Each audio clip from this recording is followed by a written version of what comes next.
Bien, en esta oportunidad vamos a realizar una entrevista a un líder BIM en el Perú, uno de los más reconocidos con respecto a la metodología BIM, ¿no? Él es el ingeniero Cristian Cabrera Mendoza y pues el trabajo del curso de modelado de información en edificaciones, los integrantes son mi persona, Nixon Gerson Rinza Reyes, Paul Yeltsin Vázquez Bislao, Bustamante Jiménez Luis Enrique, Sarpan Chapoyán Kevin Ángel, Junior David Oyola, el arquitecto, a continuación del Listo. ingeniero Yo, Cristian Cristian Cabrera Cabrera, soy Mendoza. ingeniero de en Augusto. Soy ISO 19650, pues a todo empeño como construcción, las necesidades, ayudar a necesitar en nuestro país. Listo. A continuación, Ah, con la primera pregunta, pues sí. inicios y motivaciones, hizo su especialización en el modelo uno y coméntenos su experiencia, ¿no? Con respecto a ello. Fui uno de los primeros en empezar en esto, así que nosotros no teníamos especializaciones, ¿no? Ahora existen un montón, pero yo empecé como varios de los que empezamos por nuestra cuenta, ¿no? Aprendiendo a la mala, solos, con la computadora adelante, con el proyecto encima. Y ¿por qué nos motivó todo esto? Porque las grandes empresas de construcción de nuestro país estaban avanzando mucho en todo este tema y lo que sucedió fue que pues queríamos participar de los grandes proyectos de nuestro país y teníamos que pues empezar a conocer cómo es que todo esto funcionaba, cómo es que todo esto se hacía y pues eso fue mi motivación principal. Eh, donde realicé luego mi motivación, mis especializaciones en Internet, porque al comienzo, cuando eran temas de modelamiento, de Revit, todo se hace por Internet, ¿no? Autodesk certifica a los profesionales que saben modelar. Luego quise ir más allá, hice la certificación de Stanford de BDC, que dicho sea paso, no tiene mucho que ver. Y luego, cuando empezó lo que es el Plan BIM Perú, me dediqué a entender la ISO 19650 y para eso me especialicé en Inglaterra, en el Instituto de Normas Británicas, alrededor de lo que es la ISO 19650, que es básicamente el proceso de implementación de BIM, o que se llama gestión de la información, gestión BIM, y bueno, ha sido un camino, ¿no? Largo, ¿no? Ya, ya. Ah, Entonces continuamos con la siguiente pregunta. Compañero, adelante. ¿Qué tal, ingeniero? Buenas tardes.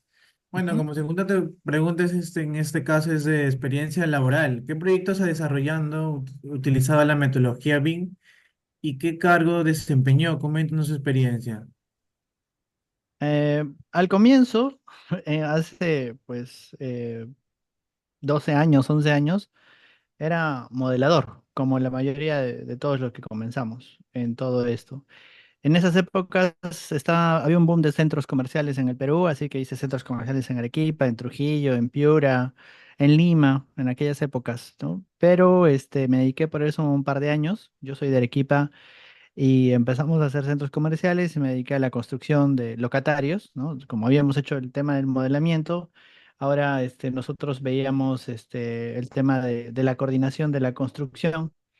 Y nos dedicamos a eso durante varios años, luego empecé a hacerlo por mi cuenta y pues tenía pues ese tema de hacer proyectos BIM de multifamiliares, temas hidráulicos, ha sido bastante largo, ¿no? Y luego me dediqué a enseñar, me he ocupado mucho de eso en la pandemia con el Colegio de Ingenieros, yo dirigía la capacitación del Colegio de Ingenieros de BIM. Y luego de eso me dediqué a hacer lo que es gestión BIM, que significa cómo hacer que funcione, ¿no? Porque al final BIM necesita un contrato y el contrato es más experiencia sobre cómo hacer que un contrato sea exitoso, que funcione para los demás. Y al final quien tiene que plantear el contrato es el cliente, gestión BIM o gestión de contratos BIM, que al final viendo ministerios, viendo empresas públicas, ¿no? Ya nada tiene que ver con el modelamiento de la computadora y todo tiene que ver ahora con procedimientos administrativos, políticas públicas, directivas, términos de referencia, ¿no? Pasamos con la tercera pregunta. A ¿Qué ver. tal, ingeniero? Buenas tardes. Continuaciones, mi pregunta sería, Ujú. ¿cuáles son los mayores retos en el Perú? ¿Cómo lo superó? El BIM era ilegal, ¿no? O sea, ¿no? Las entidades públicas no lo podían hacer, las entidades privadas no lo querían hacer. Únicamente los innovadores o la gente que quería, entre comillas, lo planteaban. Pero pues hubo mucho tema de adaptación, ¿no? De resistencia al cambio. Entonces, a nadie le conviene el BIM por coordinador, se estresa más en reuniones, no le conviene al supervisor, tiene que aprender otras cosas, no le conviene al gestor porque hay más papeles, no le conviene a la entidad, pero en el 2018, en el 2019, hace 5 años ya, empezaron a salir las leyes, ¿no? Y entonces eso nos obligó a todos a hacerlo obligatoriamente, ¿no? Nada más, y pues esa es una historia ya diferente, ¿no? Ahora uno va a una entidad, va a una empresa y todos quieren hacer BIM porque es obligatorio, porque es mandatorio en los proyectos, en las entidades, y no saben cómo se hacen y todos piensan que es usar Revit, ¿no? Generar un modelo.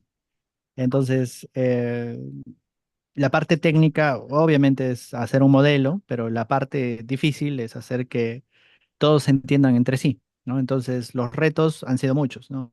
Primero, pues una computadora. Segundo, un flujo de trabajo, que significa un grupo de personas que entiendan lo que se tiene que hacer.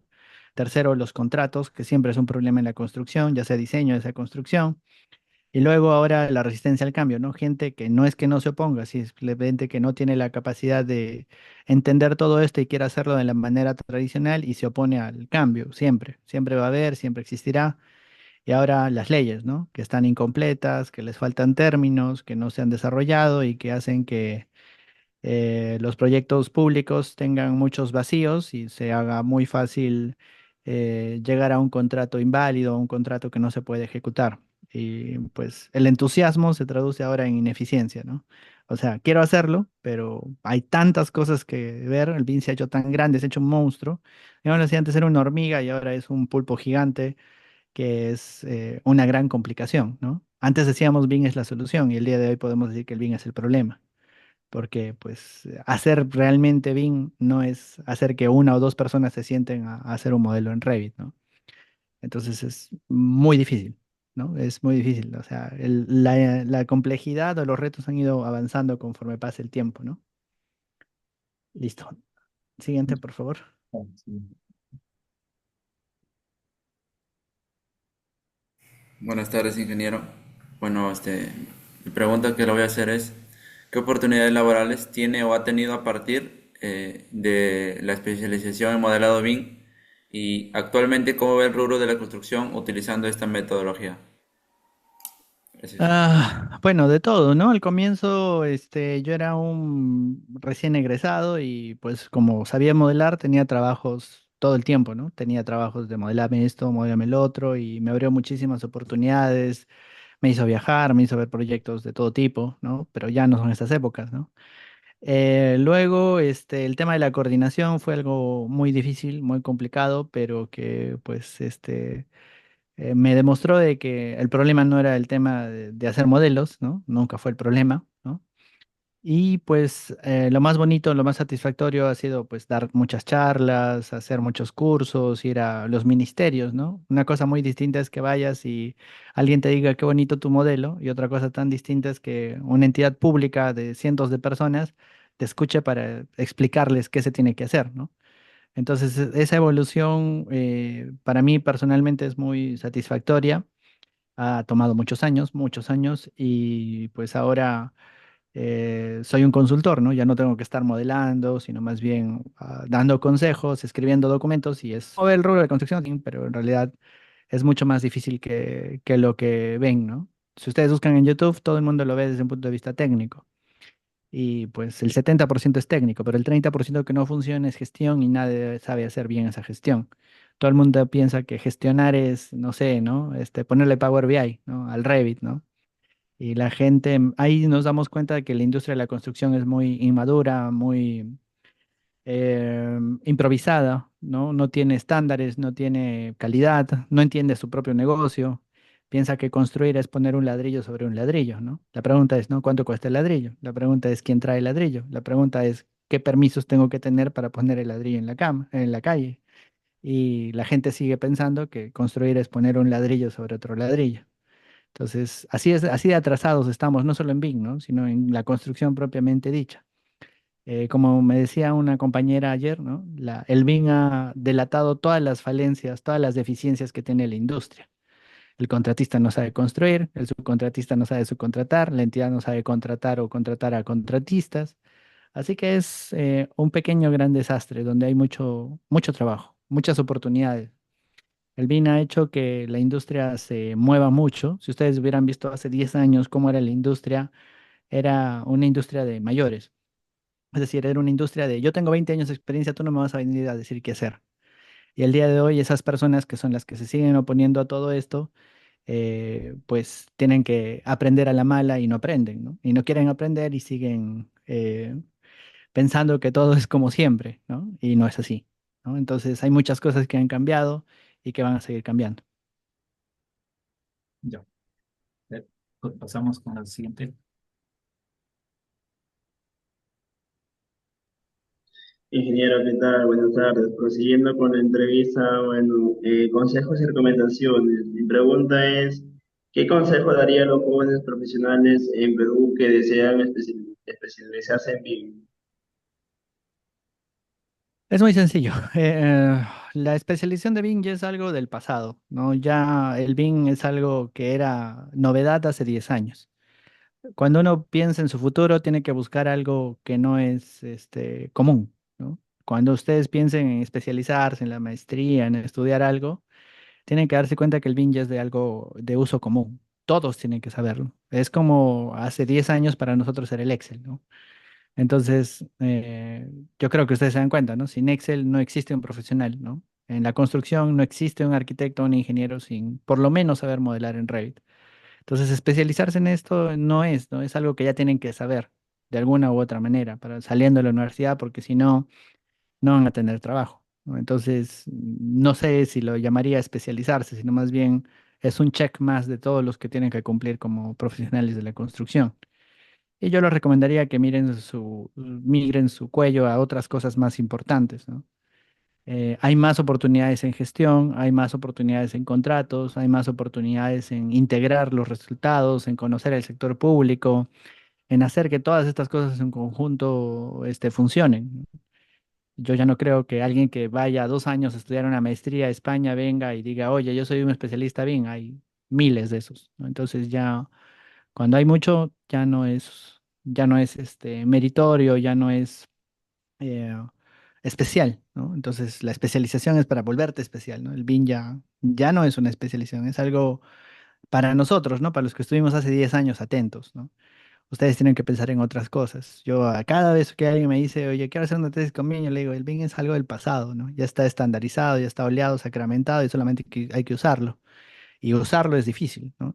Entonces, yo creo que si quieren investigar, hay muchísimas más cosas que investigar y que valen la pena hacer porque su futuro no está ahorita, ¿no? Su futuro está en 10 años. Entonces tiene que hacerse la pregunta, ¿no? ¿Qué vamos a estar haciendo en 10 años? Y lo más probable es que la inteligencia artificial agarre y el modelamiento y la coordinación y la haga sola. Entonces, en 10 años no vale la pena, ¿no? Gastar dinero, gastar tiempo en irme a una maestría, a una especialización, si en 10 años voy a estar haciendo otra cosa. Dije, ya, de mi parte, una última pregunta. Entonces, ¿cuál sería más o menos, o cómo lo ve lo que es las contrataciones del ICARAM? Porque bueno, hay algunos que dicen y las contrataciones del Estado tienen que cambiar. Hace 3 días salió la nueva ley de contrataciones del Estado, su nuevo reglamento, y ya cambió, ¿no? Bueno, en realidad ya sabíamos desde el 2023 que había cambiado porque teníamos los borradores, en los cuales se dice obligatoriamente que todos los expedientes técnicos del Perú se tienen que hacer con BIM. Entonces, eso va a entrar en vigencia en marzo, ¿no? Entonces, es un desastre porque se suponía que para el 2025 la mitad de las entidades públicas ya deberían de saber hacer BIM, ¿no? Y la realidad es que menos del 2% de entidades públicas ha empezado. Entonces, digámoslo así, ¿no? Las leyes están mucho más adelante del nivel técnico.